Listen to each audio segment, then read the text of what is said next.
Aujourd'hui, nous allons parler de 9 attitudes qui font que les gens perdent le respect pour vous. Ainsi, vous pourrez comprendre ce qui se passe et ce que vous pouvez faire pour être traité ou traité avec le respect que vous méritez vraiment. Il n'y a rien de plus douloureux que d'être irrespecté, surtout quand vous êtes connu pour votre bonté, naïveté, cœur généreux et gentillesse. Souvent, vous sacrifiez vos propres besoins et désirs pour les autres, et vous n'arrivez jamais à dire non lorsque quelqu'un a besoin d'aide. Cependant, cette générosité est valorisée seulement jusqu'au moment où ils n'auront plus besoin de vous. Si, par exemple, vous perdez votre statut, votre emploi, ou si vous traversez une sorte de difficulté et avez besoin d'aide, beaucoup de ceux qui étaient auparavant à vos côtés vont simplement disparaître. Le pire, c'est lorsque vous ne pouvez pas aider en raison de vos propres engagements. Pour ces personnes, vous ne perdez pas seulement de la valeur, mais aussi le respect. Parfois, changer d'environnement ne sert à rien si nous continuons à ne pas comprendre notre manière d'agir, car où que nous allions, nous serons en relation avec le même type de personnes et nous aurons les mêmes problèmes. Marc Aurèle a dit que la première règle est de garder l'esprit tranquille, la deuxième est de regarder les choses en face et de savoir ce qu'elles sont vraiment. Nous devons comprendre nos actions et leurs conséquences. Il arrive un moment où nous devons réaliser la nécessité de changer notre manière d'agir. C'est ainsi que vous obtiendrez le respect que vous méritez vraiment. Pour cela, il est crucial d'identifier et de corriger ces attitudes qui mènent au manque de respect. Dans cette vidéo, nous allons explorer 9 de ces attitudes et apprendre à corriger ces comportements. Mais avant, vérifiez si vous êtes toujours inscrit à la chaîne, parce que parfois YouTube fait des siennes et peut annuler votre abonnement. Profitez-en pour activer les notifications et ne manquez aucune vidéo. Maintenant, commençons. Attitude 1. Parler trop. Imaginez que parler trop, c'est comme un seau percé. Au début, tout semble aller bien, mais plus vous versez des mots, plus le respect des autres s'écoule par le trou. Quand nous monopolisons une conversation, nous envoyons un message clair. Nous ne sommes pas intéressés par ce que les autres ont à dire. Cela peut être perçu comme un manque de contrôle sur nos actions et nos pensées. Zénon de Citium, le créateur du stoïcisme, nous rappelle que nous avons 2 oreilles et une bouche pour que nous puissions écouter le double de ce que nous parlons. Savoir utiliser cette proportion avec sagesse nous aide à maintenir le respect et évite que nous soyons perçus comme superficiels ou immatures. Mais ne vous inquiétez pas, il est possible de changer cette attitude. Le célèbre psychologue et auteur Daniel Goleman, reconnu pour son travail sur l'intelligence émotionnelle, suggère que l'autoconscience est la clé pour contrôler l'impulsion de parler trop. En étant conscient de vos propres sentiments et motivations, vous pouvez apprendre à peser vos mots avant de les exprimer. Une technique simple basée sur ces études, pour vous aider à contrôler l'excès de parole est, premièrement, arrêtez-vous et respirez. Avant de parler, faites une pause et respirez profondément. Cela donne un moment pour réfléchir et évaluer la pertinence de ce que vous êtes sur le point de dire. Deuxièmement, pensez. Demandez-vous si ce que vous allez dire est utile, nécessaire et aimable. Si cela ne répond pas à ces critères, il vaut peut-être mieux le garder pour vous. Troisièmement, parlez avec intention. Choisissez vos mots avec soin, en vous assurant qu'ils contribuent positivement à la conversation. Une autre technique efficace est la méthode d'écoute active, proposée par Carl Rogers. L'idée est de se concentrer davantage sur l'écoute que sur la parole. Quand vous vous concentrez réellement à écouter ce que les autres ont à dire, cela montre du respect et de la considération, ce qui augmente naturellement le respect que les autres ont pour vous. L'auteur Dale Carnegie, qui a écrit le livre « Comment se faire des amis et influencer les autres », a dit un jour « Vous pouvez conquérir plus d'amis en 2 mois en vous intéressant aux autres personnes, que en 2 ans en essayant de faire en sorte qu'elles s'intéressent à vous. » Être un bon auditeur est une compétence sous-estimée, mais cela montre l'importance d'écouter et de valoriser les opinions des autres. Contrôler l'impulsion de parler trop et choisir nos mots avec soin peut grandement améliorer nos vies. C'est comme ajuster la voile d'un bateau. Cela vous aide à mieux naviguer dans les interactions sociales. Quand vous démontrez de l'autocontrôle et du respect en choisissant vos mots, les gens commencent à valoriser davantage votre opinion et votre présence. Donc la prochaine fois que vous ressentez l'impulsion de parler trop, faites une pause, respirez et demandez-vous si vos mots sont vraiment nécessaires.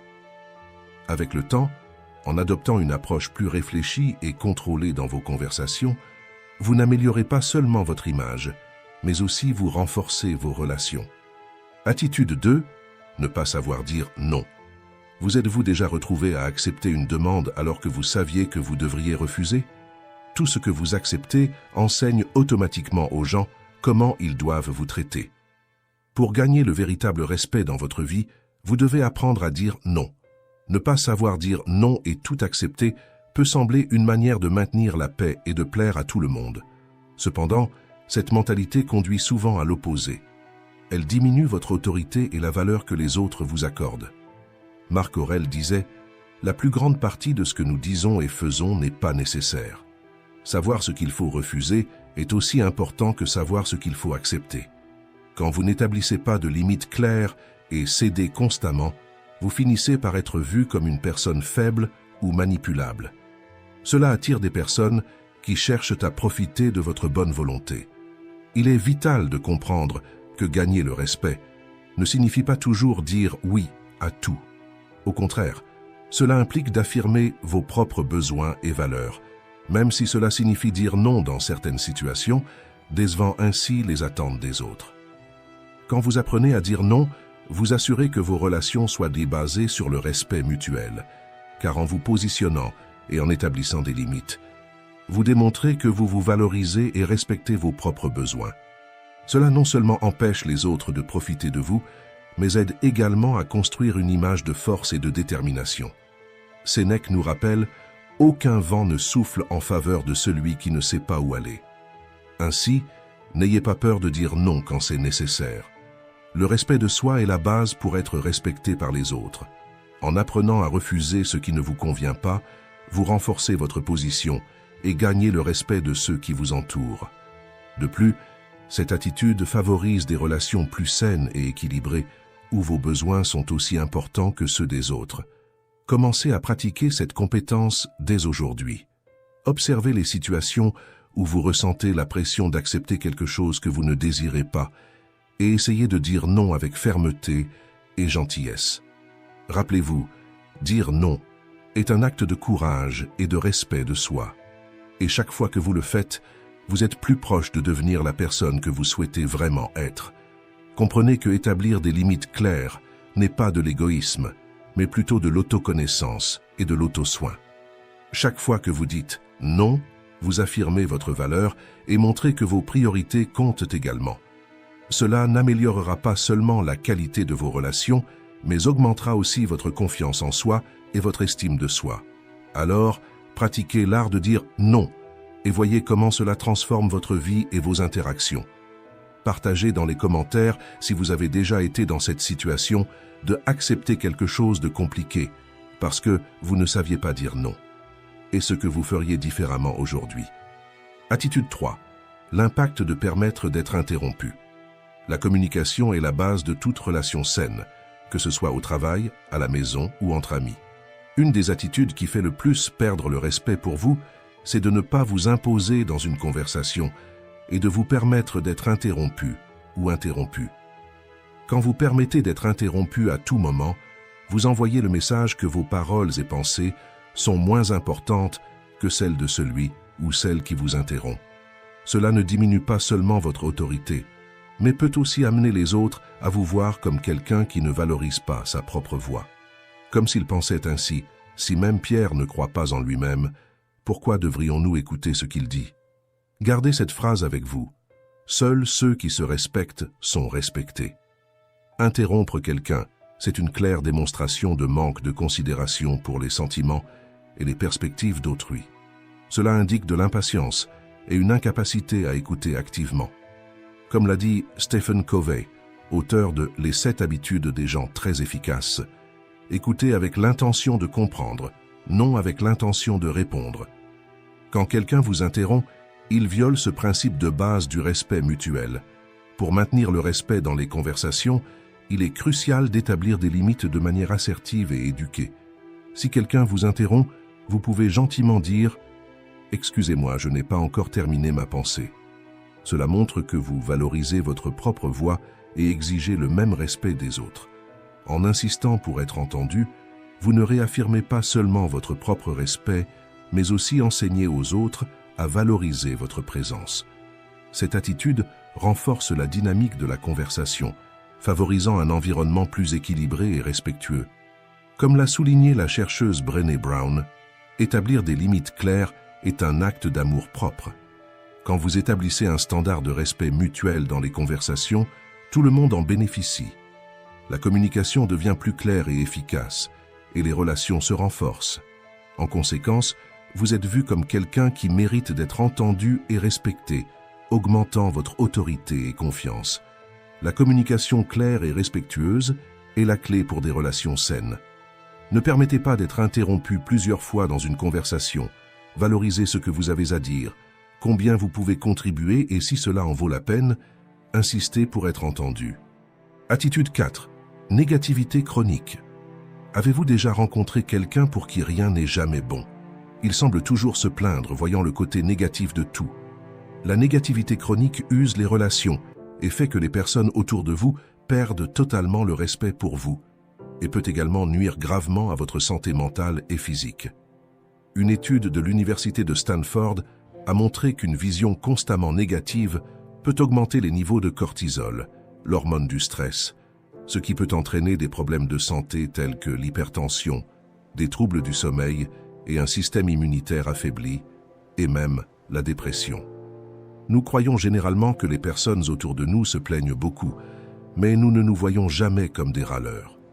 Le premier pas pour surmonter la négativité chronique est de la reconnaître. Épictète nous rappelle que les gens ne sont pas perturbés par les choses, mais par la vision qu'ils en ont. Faites attention à vos pensées et à vos mots. Si vous passez vos journées à critiquer ou à prédire le pire, commencez à identifier ces modèles pour les transformer. Une bonne façon de faire cela est d'utiliser la technique appelée ABC, du célèbre psychologue Martin Seligman, connu comme le père de la psychologie positive. A représente l'adversité. Commencez par identifier la situation qui vous dérange. B de beliefs, qui signifie croyance en anglais. Reconnaissez les pensées négatives automatiques qui surgissent. C de conséquences. Observez comment ces pensées affectent votre humeur et votre comportement. Après avoir identifié ces éléments, vous pouvez commencer à défier et changer ces pensées négatives. C'est comme être l'auteur de votre propre livre mental. Si un chapitre n'est pas bon, réécrivez-le jusqu'à ce qu'il soit comme vous le voulez. Il est important de clarifier qu'être positif ne signifie pas ignorer les problèmes réels ou prétendre que tout est parfait. Cela a plus à voir avec aborder les défis de la vie avec une attitude constructive. Chaque moment est une chance de choisir une meilleure attitude. Au lieu de vous focaliser sur les problèmes, vous commencez à vous concentrer sur la recherche de solutions. Lorsque vous adoptez une mentalité de solution, vous améliorez non seulement votre propre vie, mais vous inspirez également les autres autour de vous.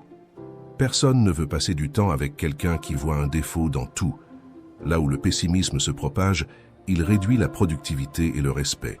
Soyez proactif et créatif dans la gestion des défis, montrant que la négativité n'a pas sa place dans votre vie. Engagez-vous à l'éliminer définitivement de votre vie. Commentez. Ici non. Et brisez une fois pour toutes ce cycle de pensées négatives et de découragement. Montrez que vous êtes aux commandes. Attitude 5. Être trop gentil. Sénèque, philosophe et écrivain stoïcien, a dit que chaque lieu est une opportunité pour pratiquer la bonté. Et être trop gentil, au début, semble être une vertu. Mais avec le temps, cela peut devenir un fardeau que les autres apprennent à exploiter, ce qui conduit à une perte totale de respect. Être toujours gentil, en mettant constamment les besoins des autres au-dessus des vôtres, peut amener les gens à remettre en question votre capacité à établir des limites. Cela ne compromet pas seulement votre propre estime de soi, mais donne également l'impression que vous êtes incapable de défendre vos propres intérêts. C'est comme si votre cerveau était une alarme qui ne s'éteint jamais, toujours en alerte pour les besoins des autres tout en ignorant les vôtres.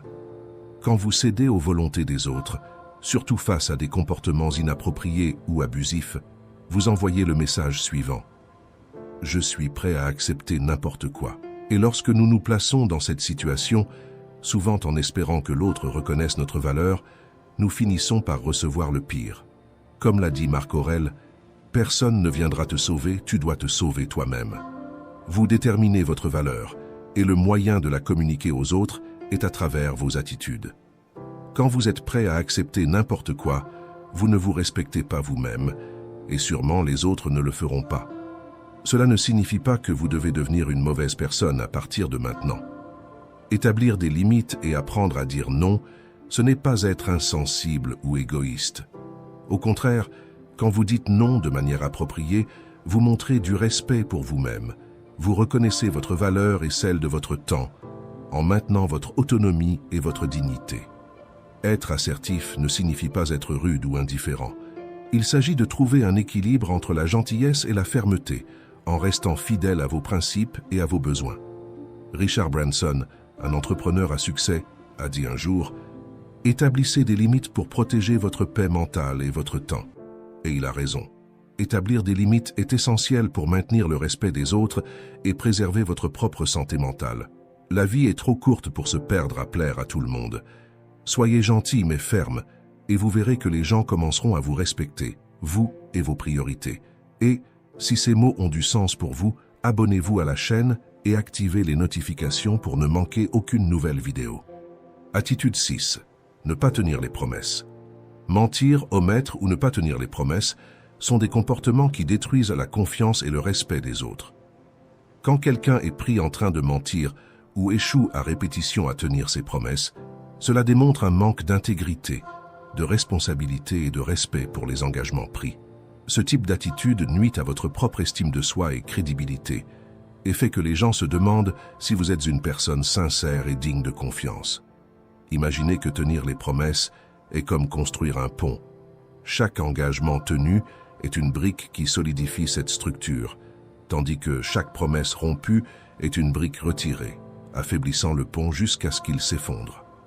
Quand vous mentez ou ne tenez pas vos promesses, cela montre un manque de considération pour les sentiments et les attentes des personnes qui ont confiance en vous. Cela provoque déception, frustration et même ressentiment. Mais ne vous inquiétez pas, il existe un moyen de reconstruire votre réputation. Commencez par pratiquer la technique du « promettez moins, livrez plus ». Cette technique implique de s'engager uniquement à ce que vous pouvez vraiment accomplir et, lorsque c'est possible, de dépasser les attentes. Cela aidera non seulement à reconstruire la confiance des autres en vous, mais renforcera également votre propre estime de soi et sens des responsabilités. Une autre stratégie efficace est de maintenir une communication ouverte et honnête. Si vous réalisez que vous ne pourrez pas tenir une promesse, informez l'autre personne le plus rapidement possible, en expliquant la situation sincèrement et en proposant une solution alternative. Cela montre que vous valorisez les sentiments et les attentes des autres et que vous êtes engagé à maintenir l'intégrité de vos paroles. Rappelez-vous, ne pas tenir vos promesses est comme jeter des pierres sur votre propre vitrine. La confiance, une fois brisée, est difficile à reconstruire.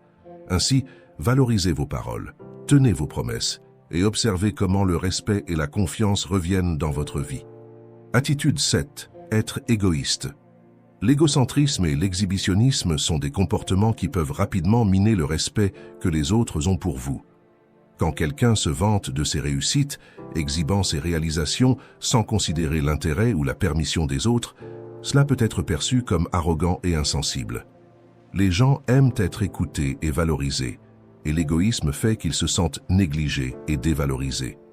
Il est naturel et sain de ressentir de la fierté pour ses réalisations et de vouloir partager son bonheur avec les autres.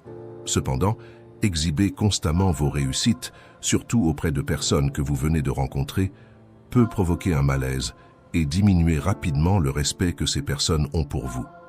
Il est très important de trouver un équilibre entre partager et être modeste.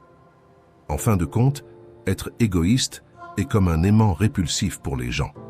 Personne ne veut passer du temps avec quelqu'un qui ne voit que ses propres besoins et désirs. Pour gagner le respect des autres, il est essentiel d'adopter une approche plus subtile. Au lieu de vous concentrer uniquement sur vous-même, montrez un intérêt sincère pour les histoires et les expériences des autres. Commencez à écouter attentivement et à valoriser ce que les autres ont à dire. Cela démontre de l'empathie et du respect, ce qui augmente la considération et le respect qu'ils ont pour vous. Une autre technique puissante est de pratiquer la gratitude et la reconnaissance. Au lieu d'exhiber vos réalisations, reconnaissez et valorisez les contributions des autres. Partagez vos réussites de manière modeste et cherchez toujours à célébrer les victoires de vos collègues et amis. Cela non seulement renforcera vos relations, mais augmentera également le respect mutuel. Comme l'a dit l'auteur Brené Brown, la gratitude ne change pas le paysage autour de vous, mais elle vous change. Et la même chose est valable dans la vie. Pour célébrer vos victoires, vous n'avez pas besoin de diminuer la valeur de personne. D'ailleurs, si vous voulez exprimer votre gratitude pour ce contenu, il suffit d'aimer cette vidéo et de vous abonner à la chaîne. C'est quelque chose de simple, mais qui nous aide à continuer à produire des vidéos comme celle-ci. Attitude 8. Agir par intérêt. Lorsqu'une personne montre de l'intérêt uniquement pour se rapprocher de personnes pouvant offrir des avantages tangibles, comme une voiture, de l'argent ou un statut, cela révèle un manque de sincérité et d'authenticité dans ces interactions. Ces personnes changent souvent leur comportement en fonction de qui est à proximité. Elles traitent certaines personnes de manière amicale et aimante, tandis qu'elles ignorent ou méprisent celles qui ne peuvent rien leur offrir. Des études montrent que le manque d'intégrité et de loyauté affaiblit la confiance, amenant les autres à questionner leurs véritables intentions. Les gens remarquent lorsqu'ils sont traités différemment et commencent à s'éloigner. C'est comme si leur comportement était un masque qui finit par tomber, révélant la vérité derrière les actions. Au lieu de cultiver des relations authentiques, cette attitude crée une atmosphère de méfiance et de manque de respect.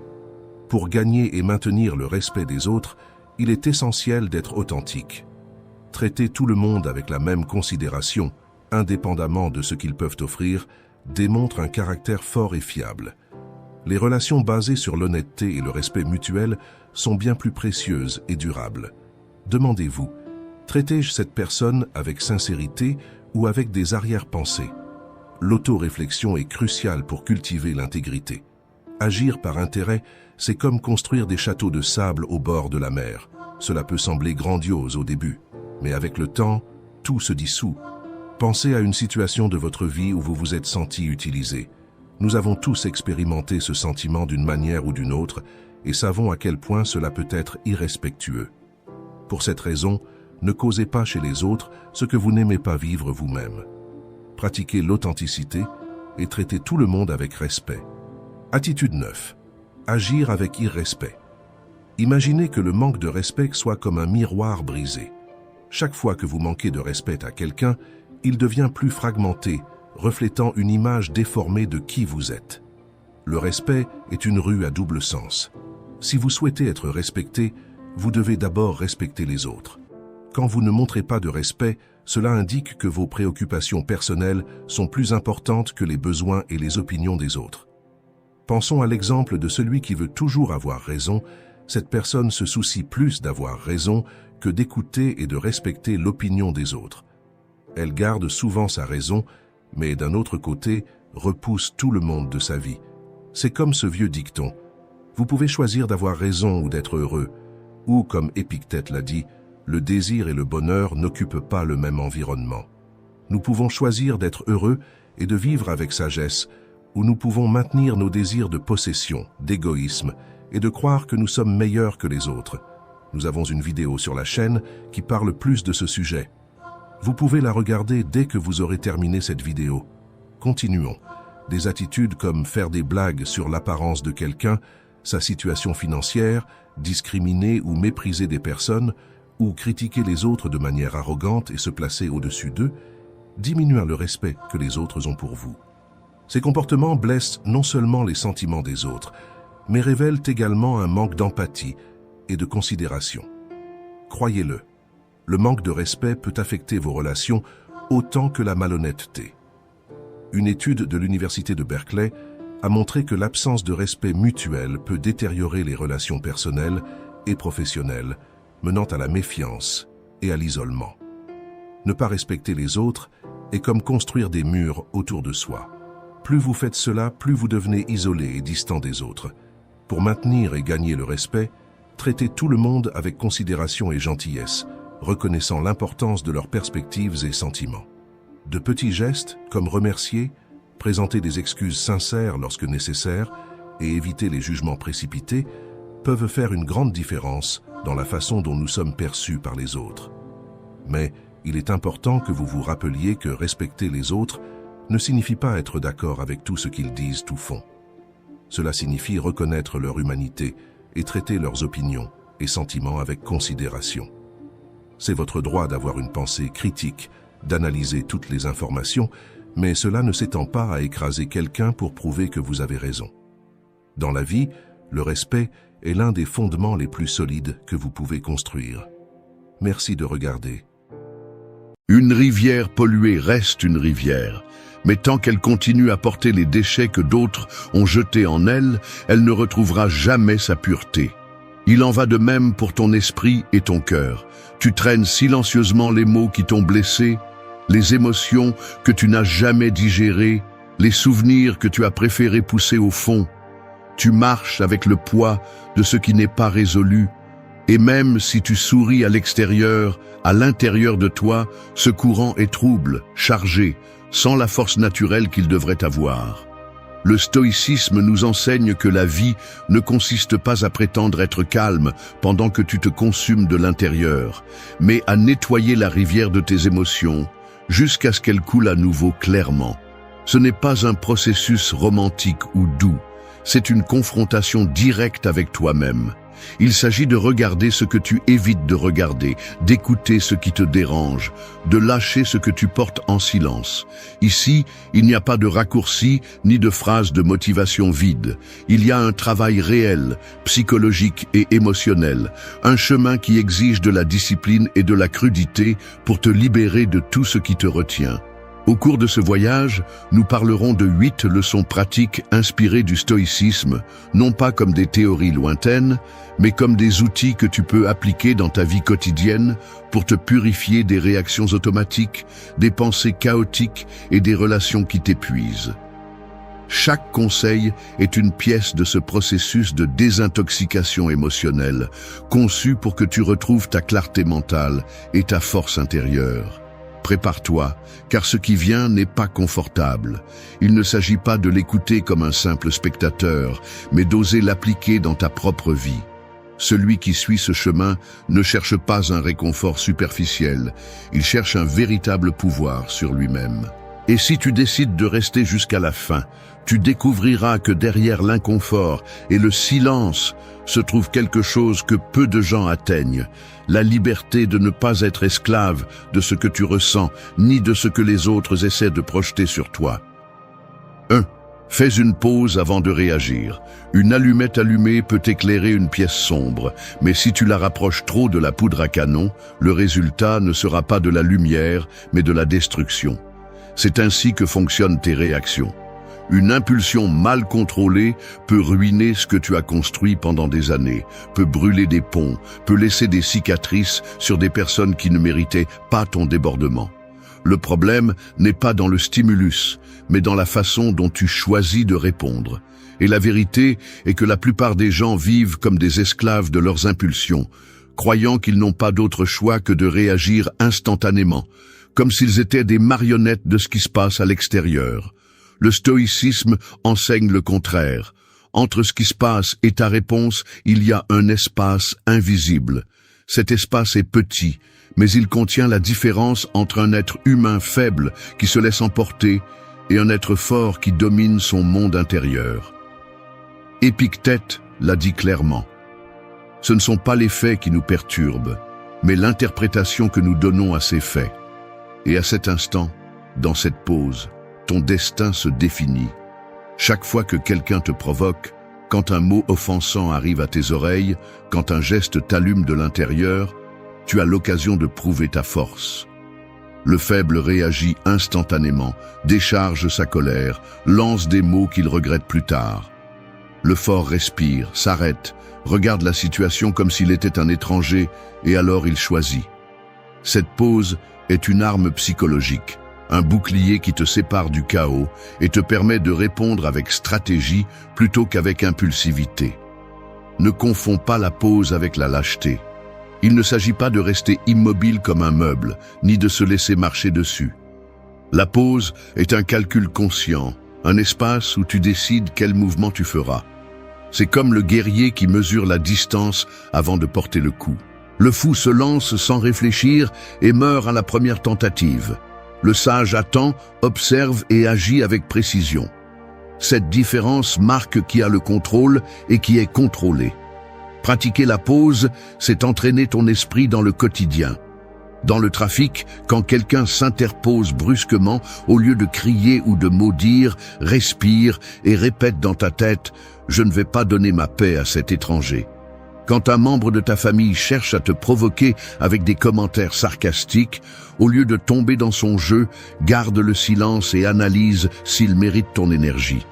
Quand la vie te donne un coup inattendu, rappelle-toi qu'il ne s'agit pas de réagir comme un animal blessé, mais d'agir comme un stratège qui voit au-delà de l'instant. Avec le temps, tu remarqueras un changement profond. Au début, tu ressentiras la tension de vouloir répondre immédiatement. Ton corps demandera un exutoire, tes mots surgiront avec force. Mais si tu réussis à résister, si tu apprends à maîtriser cet instant, tu deviendras maître de toi-même. Et les gens le remarqueront. Ils remarqueront qu'ils ne peuvent pas te manipuler, qu'ils ne peuvent pas t'allumer facilement, que ton silence pèse plus que leurs cris. Ce respect ne se demande pas, il se gagne lorsque tu démontres que ta réaction n'est pas automatique, que ton esprit est entraîné pour choisir. Souviens-toi toujours de la métaphore de l'allumette. N'éteins pas ton feu, mais ne le gaspille pas non plus en explosions inutiles. Garde ton énergie pour ce qui compte vraiment. Chaque pause que tu fais est une déclaration de pouvoir. C'est un rappel que ta vie n'est pas gouvernée par ce que les autres font ou disent, mais par ce que tu décides de faire avec ce qui t'arrive.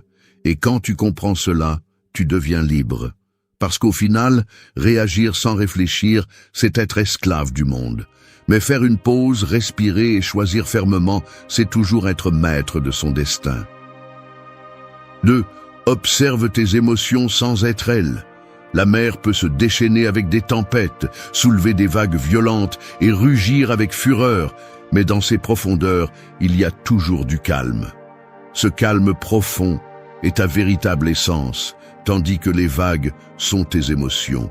Beaucoup font l'erreur de croire qu'ils sont les vagues elles-mêmes, alors qu'en réalité, ils sont l'océan qui les contient. Ils s'identifient à la colère, à la tristesse, à l'euphorie, et finissent par être emportés par chaque vague qui apparaît à leur surface. Le stoïcisme enseigne à se rappeler cette différence. Tu n'es pas ce que tu ressens, tu es celui qui observe ce qui se passe en toi. Marc Aurèle l'expliquait en soulignant que l'esprit a la capacité de prendre du recul par rapport à ses propres pensées. Quand tu oublies cela, tes émotions gouvernent ta vie. Un mot négatif ruine ta journée. Un geste indifférent de quelqu'un que tu apprécies te plonge dans l'insécurité. Une petite frustration transforme ton monde en chaos. Tu es emporté d'un côté à l'autre comme un bateau sans gouvernail. Observer les émotions ne signifie pas les nier, ni prétendre qu'elles n'existent pas. Cela signifie les reconnaître et rester centré. Il y a une énorme différence entre dire « je suis en colère » et dire « je remarque de la colère en moi ». Dans la première phrase, tu confies ton identité à l'émotion. Dans la seconde, tu affirmes ta position en tant qu'observateur. Cette petite nuance fait la différence entre être prisonnier ou maître de ton intérieur. Pense à cela dans la vie quotidienne. Quand la colère frappe à ta porte, il est courant de la laisser entrer comme si elle était la maîtresse de la maison. Tu parles sous son influence, tu agis avec sa force aveugle, et ensuite tu restes avec les restes de ce qu'elle a détruit. En revanche, si tu apprends à l'observer, tu détectes la chaleur sur ta peau, la tension dans la mâchoire, la respiration accélérée, et tu dis « Voici la colère, mais je ne suis pas elle ». Alors naît la liberté. Il en va de même pour la tristesse, la peur, l'anxiété. Les observer à distance te permet de voir qu'elles sont passagères, pas ton essence. Cet entraînement est pratique et s'applique chaque jour. Lorsque tu reçois un message qui te dérange, au lieu de réagir immédiatement, arrête-toi et reconnais ce qui l'éveille en toi. Lorsque tu entends une critique, ne te justifie pas tout de suite, remarque d'abord quelle émotion surgit. Lorsque tu fais face à une décision qui te fait peur, Observe les histoires que ton esprit invente avant d'agir. Chaque situation est un gymnase mental où tu renforces ta capacité à être témoin et non esclave. Avec discipline, cette pratique te rend imperturbable. Non pas parce que tu es insensible, mais parce que tu arrêtes de confondre les vagues avec l'océan. Les autres le perçoivent. Ils voient que les émotions surgissent et disparaissent en toi, mais ne t'emportent pas. Cela génère du respect et une présence difficile à briser. Le calme de celui qui observe vaut plus que 1000 mots de celui qui perd le contrôle. Rappelle-toi toujours la métaphore de la mer. Les vagues sont intenses, changent, s'élèvent et tombent, mais l'océan reste l'océan. Tu es cette profondeur sereine. Permets-toi de ressentir, mais ne te confonds pas avec ce que tu ressens. La colère, la tristesse et la peur passeront, mais l'observateur que tu es reste. Et quand tu découvres que tu peux les voir sans devenir elles, tu comprends que la véritable force n'est pas de ne pas ressentir, mais de ne pas laisser ce que tu ressens décider pour toi. 3. Fais silence chaque jour. La ville ne dort jamais. Il y a toujours des moteurs qui rugissent, des voix mélangées, des écrans allumés, des notifications insistantes. C'est comme vivre dans une fête sans fin où chaque bruit rivalise pour ton attention. Au milieu de tout ce tumulte, tu oublies à quoi ressemble ta propre voix intérieure, et c'est le prix que tu paies pour être disponible pour tout. Tu perds en clarté, tu perds en concentration, tu perds en paix. Le silence devient alors un luxe oublié, alors qu'en réalité, il devrait être ton refuge quotidien. Le stoïcisme le comprenait bien. Les sages ne cherchaient pas à remplir leur temps avec du bruit, mais avec de la réflexion. Marc Aurèle écrivait en solitude pour ordonner son esprit. Sénèque insistait pour se retirer du tumulte afin de se rappeler ce qui est essentiel. Il ne s'agissait pas de mépriser le monde, mais de ne pas rester piégé en lui. Aujourd'hui, plus que jamais, cette discipline du silence est nécessaire, car tu vis à une époque où le bruit n'est pas seulement à l'extérieur, il s'est également installé en toi. Fais silence chaque jour, comme un acte de rébellion. Ce n'est pas simplement éteindre le portable ou arrêter de parler, c'est couper le flux de stimuli qui intoxiquent ton esprit.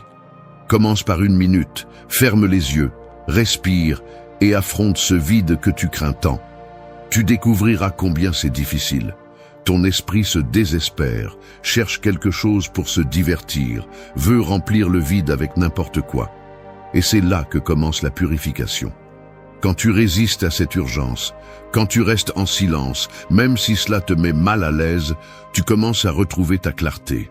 Le silence est inconfortable parce qu'il te met face à ce que tu évites. Tes pensées refoulées apparaissent, tes émotions non résolues s'agitent, tes insécurités te parlent avec force. Ce qui apparaît est justement ce que tu as besoin de voir.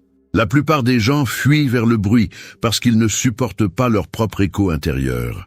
Toi, en revanche, si tu décides de rester, tu affronteras ton véritable ennemi, le chaos que tu portes en toi. Pratiquer le silence quotidien ne signifie pas abandonner tes responsabilités, ni vivre comme un ermite. Cela signifie prendre quelques minutes de ta journée pour vider ton esprit, nettoyer le bruit et écouter l'essentiel. Cela peut être au réveil, avant de dormir, ou même au milieu de la journée. Éteins les distractions, éloigne-toi des gens pour un moment et reste avec toi-même. Ce moment devient un terrain d'entraînement pour ton esprit. Tu apprends à résister à la nécessité constante de stimuli, à tolérer le vide et à trouver de la force en lui. Avec le temps, cette habitude transforme ta façon de vivre. N'oublie pas que le silence n'est pas une absence, c'est une présence. C'est la présence de toi avec toi-même. C'est la présence de clarté là où il y avait auparavant de la confusion. C'est la base qui soutient tes décisions, car seul celui qui s'écoute en silence sait vraiment ce qu'il veut et ce dont il a besoin. Fais du silence un rituel quotidien, même s'il est bref.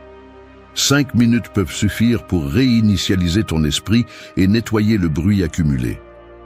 Pense à ces minutes comme à une purification, comme l'eau qui emporte la poussière d'un long chemin. Et quand tu reviens au bruit inévitable du monde, tu porteras en toi un centre solide, un espace qui ne peut pas être contaminé. C'est la véritable discipline, ne pas craindre le silence, mais le chercher. Parce que celui qui parvient à être en paix avec le vide ne dépend plus du bruit pour se sentir vivant. Et cette maîtrise intérieure est l'une des armes les plus puissantes que tu peux cultiver. 4. Écris ce qui te pèse. Un guerrier ne va pas au combat avec un sac à dos rempli de pierres. Avant de se battre, il se débarrasse de ce qui le ralentit, car il sait que le poids inutile le condamne à perdre. Toi, en revanche, tu marches avec des charges invisibles tous les jours, des souvenirs qui ne se dissipent pas, des mots que tu n'as pas dits, des blessures que tu n'as pas exprimées. Ces pierres ne se voient pas, mais elles consomment ton énergie. Elles te privent de clarté, te volent ta présence, te maintiennent prisonnier d'un labyrinthe interne dont tu ne trouves pas la sortie. L'écriture devient alors ton arme secrète, l'acte de lâcher ce que tu ne peux plus porter. Le stoïcisme valorisait le pouvoir d'écrire. Marc Aurèle n'a pas laissé ses méditations pour qu'elles soient publiées. Il les a écrites pour nettoyer son esprit, pour ordonner ce qui le troublait et donner une direction à son esprit. Chaque mot inscrit sur le papier était un exercice de discipline intérieure. Et cette même pratique est disponible pour toi. Tu n'as pas besoin d'être écrivain ni de chercher la beauté dans les phrases. Tu as besoin d'une honnêteté brutale, car le papier est un témoin muet qui ne juge ni ne contredit. Écrire ce qui te pèse, c'est ouvrir une soupape de sécurité. Ce que tu ne dis pas s'accumule comme de la fumée dans une pièce fermée. Et peu à peu, elle t'étouffe. Lorsque tu le mets en mots, même de manière chaotique, tu crées une sortie. Cette feuille devient l'endroit où tu laisses ce que tu ne veux plus en toi. La colère contenue, la tristesse qui t'accompagne, les doutes qui te consument, tout peut être vidé en quelques lignes. Cela ne disparaît pas magiquement, mais cela change de place. Cela cesse d'habiter en toi pour occuper l'espace de l'encre et du papier. Fais-le avec discipline. Pas comme un exutoire occasionnel. Consacre quelques minutes chaque jour à écrire ce que tu ressens. Ne cherche pas à le faire parfaitement, cherche à le faire réellement. Si quelque chose t'a blessé, écris-le. Si quelqu'un t'a déçu, mets-le en mots. Si la peur te paralyse, décris-la. À la fin de chaque exercice, tu ressentiras un soulagement, comme si tu avais laissé tomber une partie de ce sac à dos invisible. Ce soulagement est une purification, un nettoyage émotionnel. De plus, l'écriture a un effet secondaire puissant. Elle te montre ce que tu nierais autrement. Lorsque tu relis tes mots, tu découvres des modèles, des obsessions, des insécurités qui se répètent. Tu vois clairement comment ton esprit insiste pour tourner autour des mêmes thèmes, comment ta douleur est liée aux mêmes erreurs, comment ta colère pointe toujours dans la même direction. Cette prise de conscience est un cadeau. Elle te donne la possibilité d'arrêter de fuir ce qui te pèse et de commencer à l'affronter directement. Imagine que chaque feuille écrite est comme jeter une pierre dans la rivière. Une après l'autre, les charges commencent à se détacher et l'eau recommence à couler sans blocage. Cela ne signifie pas que ta vie devient parfaite, mais cela signifie que tu ne marches plus en traînant des poids qui ne te correspondent pas. Tu deviens plus léger, plus clair, plus maître de ton énergie. Ne sous-estime pas cette pratique par sa simplicité. Le monde est plein de personnes qui taisent ce qu'elles devraient exprimer, qui se brisent en silence parce qu'elles n'ont jamais trouvé un espace sûr pour lâcher ce qu'elles portaient. Le papier peut être cet espace.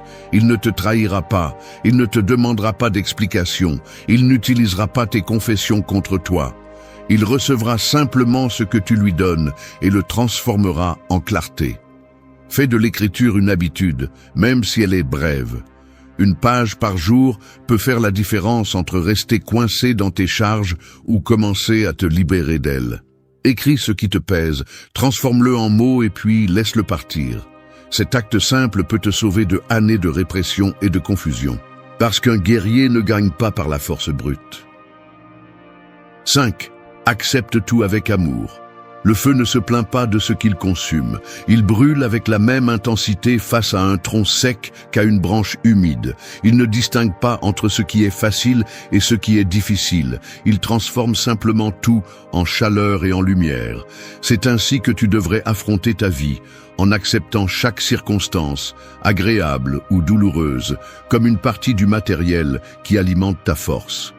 C'est l'amor fati, l'amour du destin, l'art d'embrasser non seulement ce que tu aimes, mais aussi ce qui te blesse, parce que tu comprends que tout a une place dans ta formation. L'erreur commune est de résister à ce qui ne peut pas être changé.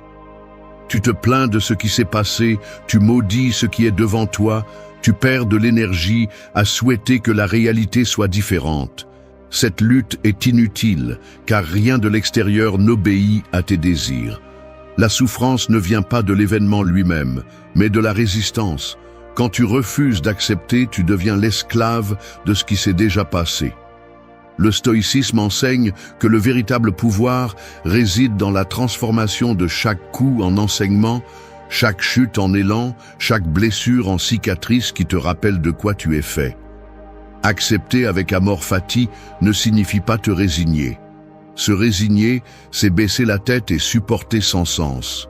Accepter, c'est lever les yeux et dire « Cela m'appartient aussi, cela fait aussi partie de mon histoire ». C'est prendre l'adversité comme un entraînement, comme le poids qui renforce le muscle. Marc Aurèle voyait chaque difficulté comme une opportunité d'exercer la vertu. Le feu consume tout et le transforme en son essence. Tu dois faire de même. Rien n'est superflu, rien n'est gaspillé, tout peut être transformé. Pense aux épreuves que tu as affrontées. Peut-être une trahison, une perte, une maladie. Ce sont peut-être des moments qui t'ont détruit sur le moment, mais si tu regardes en arrière, tu remarqueras que ces expériences t'ont aussi façonné. Elles t'ont donné une clarté que tu n'avais pas auparavant. Elles t'ont forcé à grandir. Elles t'ont appris à lâcher prise sur ce que tu ne contrôles pas. C'est l'amor fati en action. Regardez ton passé sans haine. Regardez ton présent sans plainte. Regardez ton futur sans peur. Le pratiquer est un défi quotidien. Quand quelque chose ne se passe pas comme tu l'espères, au lieu de tomber dans la frustration, dis-toi « Cela fait aussi partie de mon chemin ». Quand quelqu'un te déçoit, au lieu de t'empoisonner avec du ressentiment, rappelle-toi que même cette personne est devenue ton enseignant. Quand la vie te prend ce que tu aimes, même si ça fait mal, comprends qu'il y a aussi dans ce vide un espace pour construire une nouvelle force. L'amor fati ne supprime pas la douleur. Il la transforme en matériau pour ta grandeur. Fais de cette idée une habitude mentale. Chaque fois que l'adversité se présente, répète « Je l'aime parce que c'est à moi. Je l'accepte parce que c'est une partie de mon destin. » Cette phrase n'est pas une faiblesse, c'est du pouvoir. Cela signifie qu'il n'y a rien qui puisse te briser, parce que tout ce qui arrive, tu l'absorbes, tu l'intègres et tu le transformes en partie de toi. Tu deviens comme le feu que rien n'éteint, comme la rivière qui ne s'arrête jamais, comme le rocher qui résiste au siècle. L'amor fati est une liberté absolue. Celui qui le pratique ne craint pas demain, parce qu'il sait que ce qui viendra fera partie de son histoire. Il ne vit pas piégé dans la nostalgie, parce qu'il comprend que ce qui est perdu a aussi rempli sa fonction. Il ne maudit pas ses épreuves, parce qu'il sait qu'elles ont forgé son tempérament. Il vit avec fermeté, avec gratitude et avec une acceptation radicale. C'est la voie stoïcienne. Ne pas fuir la vie, ne pas se battre contre l'inévitable, mais aimer tout. Parce que tant que tu continues à rejeter ce qui se passe, tu seras l'esclave de la frustration. Mais quand tu décides d'accepter avec amor fati, tu découvriras que tout. 6. Écoute ton corps. Un exemple, le cheval fort peut parcourir de grandes distances, mais si son cavalier l'ignore, le force à courir sans repos, le charge avec plus de poids qu'il ne peut supporter, tôt ou tard, il tombera épuisé au milieu du chemin. Ce cheval est ton corps. Tu l'exiges, tu l'exploites, tu le remplis de tension et silencieusement tu le forces à porter tout ce que ton esprit ne sait pas gérer. Tu penses que tu peux l'ignorer parce qu'il continue à fonctionner, mais le corps finit toujours par passer l'addition. Et quand il le fait, il ne pose pas de questions, il arrête simplement ta progression. Le stoïcisme ne séparait pas le corps de l'âme. Pour eux, la force physique et la clarté mentale étaient deux faces de la même pièce. Un esprit discipliné ne peut pas habiter dans un corps négligé. Sénèque rappelait que la tempérance s'exerce aussi dans la façon dont tu traites ton corps, car la santé fait partie de ton devoir envers toi-même. Il ne s'agit pas de culte de l'apparence ni d'obsession superficielle. Il s'agit d'écouter les signaux que le corps envoie et de répondre avec respect. Chaque émotion que tu n'affrontes pas trouve son moyen de se manifester physiquement. L'anxiété serre la poitrine, la tristesse alourdit les épaules, la colère durcit la mâchoire, la peur s'installe dans l'estomac. Le corps devient la carte de ce que ton esprit tait. L'écouter, c'est apprendre à lire ces signaux et ne plus les réprimer. Car ce que tu n'exprimes pas en mots, tu le cries avec des douleurs. Ce que tu ne lâches pas en pensée, tu le portes dans des muscles tendus. Écouter ton corps signifie lui prêter attention au quotidien. Remarquer comment ta respiration change lorsque tu es perturbé, comment ton cœur s'accélère face à un problème, comment tes mains se contractent lorsque tu ressens de la colère. Cela signifie t'arrêter et respirer profondément lorsque la tension apparaît, ne pas continuer à courir comme si de rien n'était. C'est te donner de l'espace pour bouger, t'étirer, t'exercer, car le corps a besoin de mouvement pour libérer l'énergie qu'il accumule. Ne confonds pas ce conseil avec la faiblesse. Prendre soin de ton corps n'est pas te complaire excessivement, ni vivre dans un confort éternel. L'écouter est une discipline, car il faut de la volonté pour s'arrêter, pour se reposer, pour te nourrir de ce qui te nourrit vraiment, au lieu de t'anesthésier avec des excès. Il faut du courage pour reconnaître que tu es épuisé et que tu as besoin de faire une pause, au lieu de masquer ta fatigue avec plus de café ou plus de distraction. Celui qui ignore son corps vit de manière inconsciente. Celui qui l'écoute apprend à garder la machine bien réglée pour résister. Fais de l'entretien corporel une habitude stoïcienne. Consacre quelques minutes par jour à observer ta respiration. Remarque si tu es tendu au réveil. Demande-toi quelles émotions tu ressens dans chaque partie de ton corps et laisse-les sortir par le mouvement. Marche, fais de l'exercice, relâche la rigidité. Même dans le calme, apprends à écouter. Le corps est un messager constant. Et lorsque tu l'ignores, tu finis par perdre de la clarté non seulement physique, mais aussi mentale. Avec le temps, tu découvriras que ton corps peut être ton meilleur allié. Il te prévient avant que tu n'exploses émotionnellement. Il t'alerte lorsque tu portes plus que tu ne devrais. Il te montre la connexion entre ce que tu penses et ce que tu ressens. Tu apprendras à t'arrêter avant que le stress ne se transforme en maladie. Avant que la tension ne devienne chronique, avant que le silence émotionnel ne se transforme en douleur physique.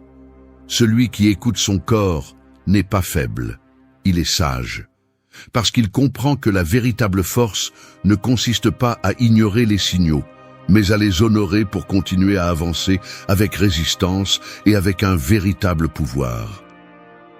7. Protège ton énergie. Imagine une lampe allumée au milieu de la nuit. Peu importe la puissance de son ampoule, si tu laisses les fenêtres ouvertes et que le vent souffle fort, la flamme finira par s'éteindre. Il en va de même pour toi. Tu peux avoir de la volonté, des projets, du talent et de grands rêves, mais si tu ne fermes pas les portes par lesquelles ta force s'échappe, tôt ou tard, tu finiras éteint, épuisé et sans clarté pour ce qui compte vraiment. L'erreur est de vivre en croyant que l'énergie est inépuisable. La plupart des gens se livrent à des discussions absurdes, absorbent les plaintes des autres, consomment du contenu vide pendant des heures et se demandent ensuite pourquoi ils n'ont pas de force pour l'essentiel. La réponse est simple. Chaque chose que tu laisses entrer dans ta vie a un coût, et ce coût est toujours payé avec ton énergie. Le stoïcisme avait bien compris ce principe. Marc Aurèle écrivait que l'esprit doit rester libre de ce qui n'apporte pas de valeur, car ce qui nourrit ta pensée détermine la qualité de ta vie. Si tu permets à tout et à tous d'avoir accès à toi, ton énergie se dilue dans des milliers de directions. La protéger ne signifie pas devenir froid ou mépriser le monde. Cela signifie choisir fermement à quoi tu prêtes attention et à quoi tu la refuses. c'est de la discipline. Celui qui ne prend pas soin de son énergie finit par être l'esclave de l'épuisement, vit en réagissant à l'extérieur et n'a jamais de force pour ce qu'il veut vraiment construire. La pratique commence par l'honnêteté. Demande-toi, cette personne me renforce-t-elle ou me tire-t-elle vers le bas avec sa négativité? Cette conversation m'apporte-t-elle de la clarté ou me remplit-elle de bruit? Cette activité me rapproche-t-elle de ce que je cherche ou ne fait-elle que voler mon temps? Répondre honnêtement peut te mettre mal à l'aise, car beaucoup de choses que tu fais au quotidien sont des fuites silencieuses. Mais si tu n'agis pas, tu continueras à gaspiller ta vitalité sur ce qui ne le mérite pas. La clarté commence par le courage de reconnaître ce qui te draine. Poser des limites est la clé. Il ne s'agit pas de crier ou de donner des explications théâtrales. Les limites commencent en toi et s'expriment par des actes concrets. Parfois, c'est garder le silence face à une provocation. D'autres fois, c'est éteindre le téléphone pour ne pas être l'esclave des notifications. D'autres fois, c'est annuler un engagement vide et te consacrer à ce qui compte vraiment pour toi. Chaque fois que tu décides « je ne vais pas dépenser mon énergie pour ça », tu renforces ton caractère.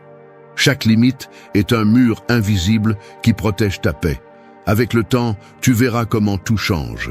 Tu ne seras plus disponible pour chaque drame étranger. Tu ne te sentiras plus utilisé par ceux qui cherchent seulement à décharger leur frustration sur toi. Tu ne termineras plus tes journées avec le sentiment d'être vide sans avoir fait quelque chose de significatif. Tu retrouveras ton focus, tu retrouveras ta force et le plus important, tu retrouveras le respect de toi-même. Celui qui protège son énergie projette de la fermeté, transmet de la clarté et devient quelqu'un de difficile à manipuler. Le monde respecte celui qui se respecte. Celui qui protège son énergie devient maître de son destin. Celui qui ne le fait pas finit par s'éteindre dans l'obscurité, épuisé par les autres et oublié par lui-même. Tu décides si ton feu sera faible et fragile ou s'il sera une flamme impossible. 8. Fais un reset quotidien. Pense à un ordinateur qui ne redémarre jamais. Au début, il fonctionne bien, mais avec le temps, il commence à ralentir, accumule des erreurs, se bloque et cesse de répondre. Ce n'est pas que la machine est inutile, c'est qu'elle a besoin d'un redémarrage pour nettoyer la mémoire et retrouver sa performance maximale. Ton esprit et tes émotions fonctionnent de la même manière. Si tu ne fais pas un reset quotidien, tu traînes des tensions, des préoccupations et des pensées qui s'accumulent comme des fichiers corrompus jusqu'à te saturer. Et alors, même si tu essaies d'avancer, tu n'obtiens pas de clarté parce que ton intérieur est surchargé. Le stoïcisme enseignait l'importance de la réflexion quotidienne. Marc Aurèle écrivait chaque soir pour revoir ses actes, apprendre de ses erreurs et préparer son esprit pour le lendemain. Sénèque recommandait d'examiner sa conscience à la fin de la journée comme on passe en revue un soldat. Il ne le faisait pas par habitude, mais parce qu'il comprenait que l'esprit a besoin d'un nettoyage constant. Fais un reset quotidien comme un acte de pouvoir. Peu importe si ta journée a été bonne ou mauvaise, si tu as accompli beaucoup ou peu, si tu as gagné ou perdu. L'important est de t'arrêter et de vider le poids accumulé. Tu peux le faire en écrivant ce que tu as appris, en méditant en silence, en respirant consciemment, ou simplement en fermant les yeux pour organiser ce que tu ressens. Ce moment est une purification qui empêche tes erreurs d'hier de te poursuivre demain. L'erreur de beaucoup est de croire que le repos physique suffit. Ils dorment, mais se réveillent avec la même anxiété parce qu'ils n'ont jamais redémarré l'esprit. Il ne sert à rien d'éteindre le corps si la tête reste allumée. Le reset est différent. C'est une rupture intentionnelle avec le passé immédiat. C'est te rappeler que chaque jour est une vie en miniature, avec son début et sa fin, et que tu as l'opportunité de fermer des cycles chaque nuit pour te réveiller libre. Pratique-le avec discipline. À la fin de la journée, avant de te lancer dans les distractions habituelles, pose-toi des questions directes. Qu'est-ce que j'ai bien fait? Qu'est-ce que j'ai mal fait? Qu'est-ce que je peux améliorer demain? Ne cherche pas la perfection, cherche la clarté. Reconnaître tes échecs n'est pas une punition, c'est le redémarrage qui évite de répéter les mêmes erreurs. Reconnaître tes succès n'est pas de la vanité, c'est du carburant pour continuer à avancer. Ce bilan bref mais honnête est la clé pour rester ferme sur le chemin. Le reset implique aussi de lâcher ce que tu ne peux pas changer. Si quelque chose a mal tourné, accepte-le et laisse-le dans la journée qui se termine. Si quelqu'un t'a blessé, ne porte pas cette blessure au lendemain. La nouvelle aube ne mérite pas de recevoir ta vieille colère ni tes frustrations accumulées. Avec le temps, cette habitude transforme ta vie. Tu deviens plus conscient de la façon dont tu utilises tes heures, plus capable d'apprendre rapidement de tes erreurs et plus résistant à la frustration. Les autres le perçoivent dans ton regard et dans ton attitude. Ils te verront avancer avec calme et fermeté, sans traîner de drame ni d'obsession. Et cette différence est notable, parce que pendant que la majorité porte des semaines et des mois de poids émotionnel, tu commences chaque jour comme s'il était nouveau. Rappelle-toi la métaphore de l'ordinateur. Aucun système ne peut fonctionner correctement sans un redémarrage. Toi non plus. Fais de ton reset quotidien un rituel non négociable. Ce n'est pas une faiblesse, c'est une stratégie. Parce que celui qui sait terminer la journée avec clarté se réveille avec du pouvoir. Et ce pouvoir est ce qui sépare ceux qui avancent librement de ceux qui restent coincés dans le même cycle sans fin de charges passées dans ton esprit qui échoue. Merci d'être resté jusqu'à la fin de la vidéo. Si vous avez tout vu, commentez « Je suis stoïcien » comme notre signe secret, indiquant que vous êtes un véritable apprenant du stoïcisme. N'oubliez pas de vous abonner et de liker la vidéo si elle vous a plu.